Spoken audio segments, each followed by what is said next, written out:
नमस्कार दोस्तों, मैं अंकुर उपाध्याय स्वागत करता हूं आप सभी का आपके अपने YouTube channel share market analysis में। दोस्तों यहाँ पे मैं आप सभी के साथ कुछ ऐसे स्टॉक शेयर करने जा रहा हूं जो कि फंडामेंटली काफी स्ट्रॉन्ग है और प्राइस के हिसाब से काफी अच्छे दिख रहे हैं। अब इस समय पे क्या हमें खरीदना चाहिए या नहीं खरीदना चाहिए, इसका डिसीजन लेना बहुत ही ज्यादा आसान है। वैसे तो अगर आपका व्यू 6 महीने का है तो आपको कुछ नहीं करना चाहिए। आपका व्यू 1 साल, 1.5 साल, 2 साल, 2.5 साल, 3 साल या उससे भी ज्यादा का है तो आपके लिए बेस्ट समय। मैं ऐसा क्यों कह रहा हूं? देखिए, मार्केट ऊपर से कुछ भी ज्यादा करेक्ट नहीं है। 17,400 300 पे 18,800 के समथिंग का हमारा 52 वीक हाई है। 18,800 एग्जैक्टली 887 का है। ठीक है, तो ऊपर से ऑलमोस्ट हम 1500 पॉइंट्स नीचे ट्रेड कर रहे हैं, जो कि 10% भी नहीं होता है। बट अगर आप इसके वैल्यूएशन वाइज देखोगे तो निफ्टी का पीई करंटली जो है 21 पे ट्रेड कर रहा है, जो कि कोविड के समय जितना नीचे है। बस फर्क इतना है, कोविड के समय आपको मार्केट पॉइंट्स वाइज नीचे दिख रही थी, अभी पॉइंट्स वाइज नीचे नहीं है, लेकिन पीई सस्ता है। अब ये पीई सस्ता क्यों है? लास्ट 2 साल से अगर आप देखोगे तो मार्केट में कोई तेजी नहीं बनी, लेकिन अर्निंग्स कंटिन्यू बढ़ रही हैं। तो अर्निंग्स बढ़ने के कारण स्टॉक के वैल्यूएशन बहुत कंफर्ट में आ गए हैं।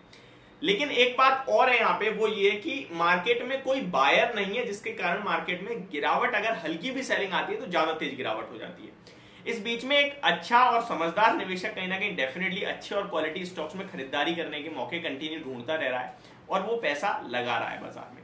अगर आप इस तरीके के बाजार में स्टैगर्ड वे में पैसा लगाते हो तो आपके पैसे में तेजी से ग्रोथ होती है और आपका पैसा ज्यादा बनता है। ये एक फैक्ट है मार्केट में, जिसने भी गिरावट में खरीदा है उसका पैसा बड़ा बना है। देखिए, मार्केट जब भी रिकवर होगा, जब भी तेजी बनेगी, तो पहले लार्ज कैप चलेंगे, उसके बाद मिड कैप और उसके बाद स्मॉल कैप। इसी तरीके से मार्केट हमेशा चलता आया और इसी तरीके से चलेगा, जैसा मुझे लगता है। अगर लार्ज कैप से बात करें तो आपके पास बहुत ही आसान ऑप्शंस हो जाते हैं खरीदारी करने के। आप हर एक फील्ड में लार्ज कैप में आपको मिलेगा ही मिलेगा। बैंकिंग है तो आपको लार्ज कैप में मिल जाएगा, आईसीआईसीआई, एचडीएफसी मिल जाएगा। अगर आप सीमेंट देख रहे हैं तो अल्ट्राटेक सीमेंट मिल जाएगा। मतलब अगर आप इंफ्रा देख रहे हैं तो एलएनटी मिल जाएगा। आपको हर एक सेक्टर में उनका मार्केट लीडर मिलेगा। हाउसिंग फाइनेंस ढूंढ रहे हैं तो एचडीएफसी मिल जाएगा। तो मतलब कि आप ऑटो ढूंढ रहे हैं तो आपको मारुति मिल जाएगा, टाटा मोटर मिल जाएगा। 2 व्हीलर ढूंढे तो बजाज ऑटो मिल जाएगा, आइशर मोटर मिल जाएगा। तो हर तरफ आपको मार्केट लीडर मिल जाएंगे।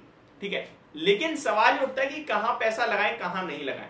तो ये बहुत ही सिंपल भाषा में समझाऊंगा मैं आपको, किसी स्टॉक के बिना। स्टॉक का नाम नहीं लूंगा, बट बहुत ही सिंपल बात है। देखिए, अगर आप किसी भी लार्ज कैप स्टॉक के लीडर में लगाते हो, यानी कि अगर आप देख रहे हो मुझे भैया फाइनेंस का शेयर लेना है, गोल्ड फाइनेंस, तो आप मुथूट फाइनेंस पे बैट कर दीजिए।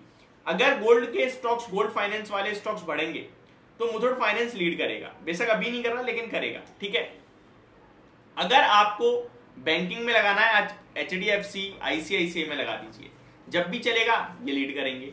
अगर आपको प्राइवेट नहीं सरकारी बैंक में लगाना है तो एसबीआई में लगा दीजिए, यहाँ पे आपका पैसा बनेगा। अगर आप सीमेंट में लगाना चाहते हैं तो आप अल्ट्राटेक सीमेंट में लगा दीजिए।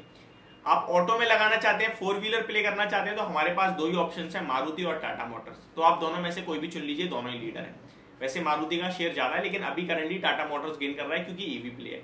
अगर आप 2 व्हीलर में लेना चाहते हैं तो टीवीएस काफी अच्छा चल रहा है क्योंकि स्कूटी की डिमांड अच्छी खासी है। और अगर आप मतलब थोड़ा अच्छे हाई क्लास में खेलना चाहते हैं तो आइशर ले लीजिए, मोनोपोली क्रिएट हो जाएगी। तो इस तरीके से आपको हर एक सेक्टर में, अगर आप एनबीएफसी खेलना चाहते हैं तो आपके पास बजाज फाइनेंस, बजाज फिनसर्व मिल जाएंगे। तो हर एक सेक्टर का लीडर तो आपके पास क्लियर कट सामने दिखेगा। एफएमसीजी खेलना चाहते हैं, ब्रिटानिया, एचयूएल सामने आ जाएगा, नेस्ले भी आ जाएगा। फार्मा खेलना चाहते हैं तो एमएनसी कंपनी एबॉट इंडिया आपके सामने आ जाएगी। लेकिन सवाल ये उठता है कि भैया पैसा लगाएं कहां? बड़ा बनाना है तो बड़ा बनाने के लिए आपको या तो मिड कैप में जाना पड़ेगा या स्मॉल कैप में जाना पड़ेगा, क्योंकि ये जो स्टॉक मैंने अभी बताया ये large cap blue chip stocks कहा जाता है इन्हें। और अगर इनमें पैसा लगाओगे तो एक लिमिटेड ग्रोथ बनेगी, क्योंकि ये अपने आप को ऑलरेडी काफी हायर लेवल पे ग्रो कर चुकी है।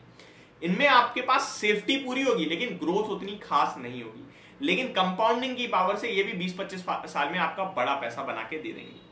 अब आते हैं सेकेंड फॉर्म में, यानी मिड कैप और स्मॉल कैप। अब भैया मेरे को खरीदना है पैसा, शेयर ऐसा जो कि मेरा पैसा थोड़ा तेजी से ग्रो कर सके, तो मैं मिड कैप में चला जाऊंगा। अब मिड कैप में जब मैं जाऊंगा तो मेरे पास फिर से वही ऑप्शन आएंगे। मुझे बैंकिंग में जाना है तो मेरे पास नीचे फेडरल बैंक वगैरह आ जाएंगे, वहां भी ग्रोथ अच्छी है और तेजी भी ज्यादा बनेगी, रिटर्न्स भी ज्यादा आएंगे, वो ग्रोथ दिखाएंगे। तो इसी प्रकार आप चुन सकते हैं। और एक चीज हमेशा याद रखना, जो जितना ज्यादा गिरता है और अर्निंग्स अच्छी हैं वो उतनी तेजी से बढ़ता है, क्योंकि अर्निंग्स अच्छी है। अर्निंग सबसे इंपॉर्टेंट होती है हर एक कंपनी में। अगर उसकी अर्निंग मींस रिजल्ट, अगर उसके रिजल्ट्स में प्रॉफिट कंटिन्यू बढ़ रहा है, अर्निंग पर शेयर कंटिन्यू बढ़ रहा है, तो शेयर का प्राइस बढ़ेगा ही बढ़ेगा। एक चीज और नोटिस करने वाली होती है, वो है valuation. For an example, company का शेयर का प्राइस बढ़ रहा है, उससे तेजी से वैल्यूएशन बढ़ रहे हैं, और वैल्यूएशन हो गए महंगे, और शेयर का प्राइस जो प्रॉफिट है वो 2 क्वार्टर से कंटिन्यू नीचे आ रहा है, तो उसके वैल्यूएशन काफी तेजी से नीचे आएंगे, इस बीच में गिरेगा। अब यहां आपको कंफ्यूज नहीं होना कि यार प्रॉफिट तो बढ़ रहा है तो स्टॉक क्यों गिर गया, आपको ये भी देखना भैया वैल्यूएशन भी तो देखो। मार्केट हम सबसे बहुत स्मार्ट है। मार्केट में अगर 10 रुपए का 10 करोड़ का प्रॉफिट 20 करोड़ हो रहा है ना, तो वो 50 वाला 40 का वैल्यूएशन हो जाएगा। आपको लगेगा शेयर तो बढ़ गया, मतलब वो वैल्यूएशन मिलेंगी। अब सबको दिख रहा है, मार्केट को दिख रहा है कि बहुत तेजी से ग्रो कर रही है, तो उसके वैल्यूएशन भी बहुत तेज मिलेगा, बहुत तेजी से भागेंगे। देखिए यहाँ सिंपल सी भाषा बोली जाती है शेयर बाजार में, अगर सब कुछ अच्छा है तो वो सस्ता नहीं मिलेगा, वो सस्ता मिलता है किसी ओकेजन पे। मार्केट क्रैश हो जाए, सब खत्म हो रहा हो, बिकवाली हो रही हो, रिसेशन हो, तब कहीं ना कहीं वो आपको लीडर सस्ता मिलेगा, अदरवाइज नहीं मिलेगा। तो इस तरीके की अपॉर्चुनिटीज आपको छोड़नी नहीं चाहिए। अब मैं कुछ एग्जांपल दूं तो डीमार्ट, उसकी अर्निंग्स बढ़ रही हैं, उसके मल्टीपल्स महंगे जरूर है, लेकिन वो लाइफ टाइम जिस लेवल पे ट्रेड करता है उससे काफी नीचे मिल रहा है। 100 के नीचे पीई पे आ गया है, वो 200 के पीई पे ट्रेड करने वाला है। बजाज फाइनेंस फिनसर्व 50-50 60-60 के पीई पे ट्रेड करने वाले 30 के पीई पे मिल रहे हैं। कोविड के समय 18 और 20 के पीई पे भी मिले थे कोविड के समय में, तो वो आपके लिए अपॉर्चुनिटी थी। HDFC bank, Kotak Mahindra bank, ये कुछ बड़े दिग्गज नाम है जो आपको वैल्यूएशन वाइज बहुत सस्ते मिल रहे हैं, तो इन पे नजर देने की जरूरत है। तो यदि मेरी वीडियो होप आपको समझ और पसंद दोनों आई होगी। Thank you so much for watching this video. Have a great day guys.